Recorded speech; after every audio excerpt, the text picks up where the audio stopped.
Dylan Neal is with us. He stars in his second Gourmet Detective movie, Gourmet Detective. It's this weekend. The setting is what? Well, it's a luxury resort, and once again, Dylan's character, Henry Ross, finds himself caught up in another murder mystery. What are you afraid of? Being surrounded by a hotel full of pretentious foodies tops the list. Ah. Okay. I get it. What do you get? It's not your thing. You'd be uncomfortable. You don't think I could fit in? No, I'm sure you could. It's just not your scene. How do you know what my scene is? For the record, I fit in everywhere. Sure. You just can't relax enough to actually enjoy it.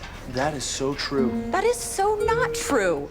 Well, when do the two of you get together? Fern, Well, we do go to the resort together, yes. of course. So are you one of these like culinary snobby A little types? bit, Yeah. a little bit. I don't think he's too Foodie. snobby, but he does have a healthy ego, like a lot of chefs. And and Henry Ross is a world famous chef based out of San Francisco.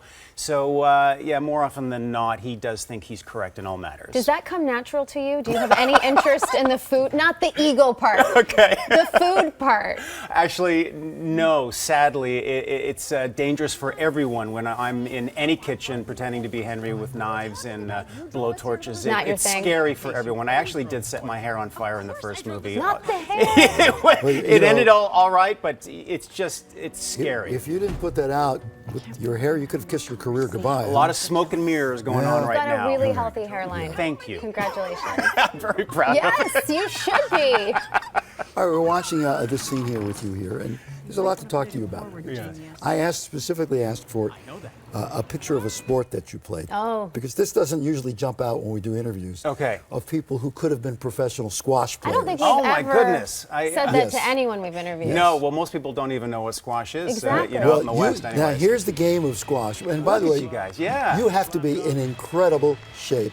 Yes. And for you, those of you who used to play racquetball, remember when that was a big It sport? looks a yeah. lot It's not like the same racquetball. thing. No, it's very, No, very no. different. Squash is often ranked in different men's magazines as probably a top 3 cardiovascularly challenging sport. It's brutal on your body. Did but, you give it up, or did it give you up? Well, it was an aspiration of mine to maybe be a professional squash player. In my teens, I played at an international level and was sponsored, and that was my career path. And I had that typical thing that happens to teenage athletes where I kind of burned out at an early age. So by the time I was 17, the game was no longer fun. It was just work, and I kind of moved on. But you're still a champion for squash because you're trying to. Well, no, I don't really play that much anymore, and I definitely have the knees that showed that I did play the game. Yeah. A lot of aches and pains from those years, but what a great sport it is. Well, also, some people think of it as an elitist snob sport, only yeah, played maybe. at country Like clubs. country clubs. Yeah, it's very northeast, With Arnold Palmer. New York and Boston and the Ivy League schools. But there is a 'Cause league. it's old-fashioned. There are people internationally, more so than in the United States, who make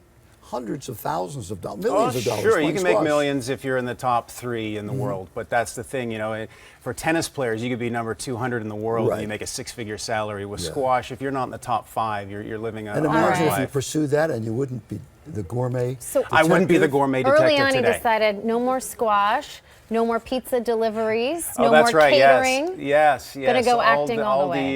The jobs that I had, trying to make it, a living All right, at this. You're also in a series called Cedar Cove. Yes. Which is now in what, third? We've just finished shooting our 3rd season. Third. It is now airing every Saturday night on the Hallmark Channel, and again, we're number 1 in our time slot, and we're really thankful to all of our fans for their loyal support. And of course, I get to work Andy? with the beautiful, talented Andy McDowell every week. And you I'm a still lucky have guy. your loyal fans from the soap days, right? Yeah, it's amazing. People still remember. I mean, Of that was over course. 20 years ago But for how me. long were you on Bold and Beautiful? I was on Bold and Beautiful for 3 years, sort of early, mid-90s. It's either Bold and Beautiful or Dawson's Creek, Of where I course. played Pacey's brother, Officer Doug Witter, for 5 years. Which is And those also are the a 2 soap. shows that people kind of remember from the old days. Yeah, There of you course. go, right? And The Kiss. Yeah, that Kiss? was a big deal back Of- in, yeah. that's late 90s. And yeah, 2 guys kissing, that was a big deal. Did you know it was going to be such a big deal when you saw the script and you were just talking about it? Well, yeah, I think you knew that it was sort of a big deal. It was also closure for my character, where people were always wondering, is What's he the gay deal? or is he What's the not deal? gay? What's the deal? And of course, it was just great closure for those 2 characters. All right, Yeah. Gourmet Detective airs Yes. Sunday night on Hallmark Movies and Mysteries. Cedar Cove airs Saturday on the Hallmark Channel. Yes, they are different. We will not Two make channels, a mistake. two separate channels. The man has two separate channels.